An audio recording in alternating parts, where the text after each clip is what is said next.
Hello, everybody, and welcome to another episode of Box Office Talk. This is the show where I break down what happened at the box office, see if my predictions for the top 5 are correct, and then make predictions for next week's top 5. So let's get right on into it. Last week I predicted that number 1 would be Ralph Breaks the Internet, number 2 would be Creed 2, number 3 would be The Grinch, number 4 would be Fantastic Beasts: The Crimes of Grindelwald, and number 5 would be The Possession of Hannah Grace. And I got 2 out of 5 of my predictions right for this weekend, which is much better than just the one prediction I got right from last weekend, but still there are a couple things in there that I got wrong, a switch up that I didn't predict, so let's go over what happened in the overall top 10. Number 1 was, of course, Ralph Breaks the Internet, making $25 million, adding to a domestic total of $119 million, and on the worldwide chart, it is sitting at $207 million, so it still has about $143 million away to double its $175 million budget, and it needs to surpass, 450 to outgross the first Wreck-It Ralph film still, but still, for a film that still has a lot of other places to be released in, it's doing pretty well for itself right now, so I'm not worried about it flopping or anything. It's a Disney movie, of course it's not going to flop. Worldwide, the numbers will soon eventually add up, very similar to number 2,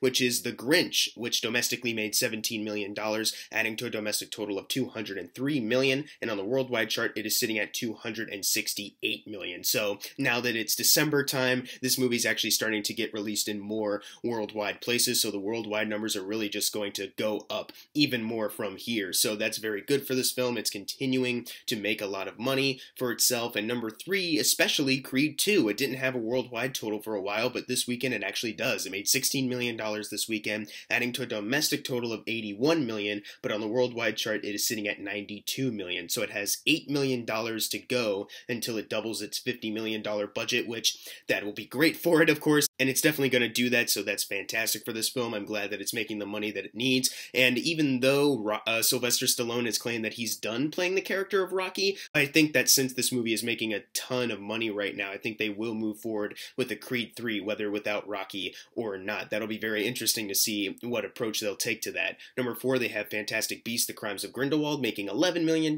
adding to a domestic total of $134 million, and on the worldwide chart, it is sitting at $521 million. So it's made it to $500 million worldwide, and that's still super, super fantastic. It still has about, 300 million to go until it outgrosses the first Fantastic Beasts film. I'm not sure if it's going to do that because, as we've stated before, the opening weekend was a lot lower than the first one, and it doesn't really have those numbers compared to the first one. So even though this will be, I think, a step down as far as the overall financial gross, it's still making a ton of money right now. Number 5, we have Bohemian Rhapsody, making $8 million, adding to a domestic total of $164 million, and on the worldwide chart, it is sitting at $539 million. So another one that has made it to the $500 million margin at the box office. So that's fantastic. Once again, I feel like I've said this multiple times, so I think I should just move on at this point. Glad for the people who like this film. I'm glad for them. But for me, if you're like me, I bet you're as disappointed as I am. Number 6, moving on, we have Instant Family, making $7 million, adding to a domestic total of $45 million,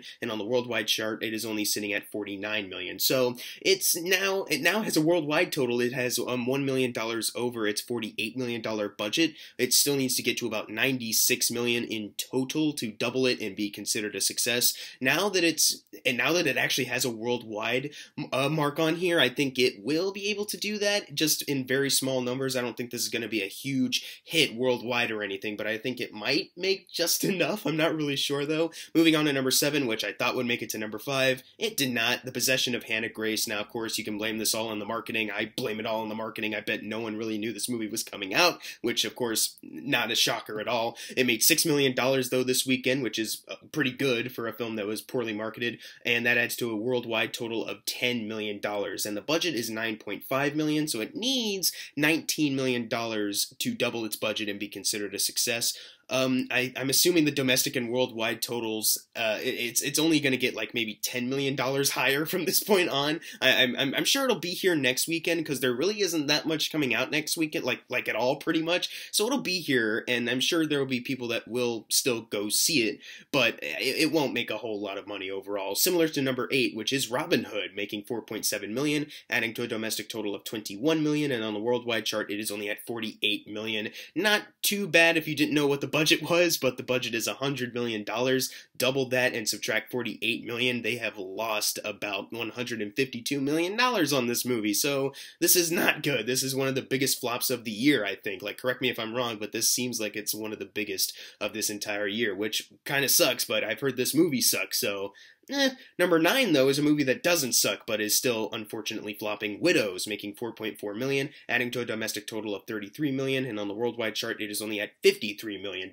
So it went up a little bit worldwide, but it only needs $84 million, and that's $31 million away, and I'm not sure where else it could be released worldwide, so I think, unfortunately, this film will go down. I don't think it's going to leave next weekend because, like I said, nothing's really coming out. But I do think that this movie really isn't going to progress as much more financially. And then finally, closing out the top 10, we have Green Book making $3 million, adding to a domestic total of $14 million. As I've said before, this may seem pretty bad, but since this is in a little, like it's in a few select theaters, it's not like nationwide release yet.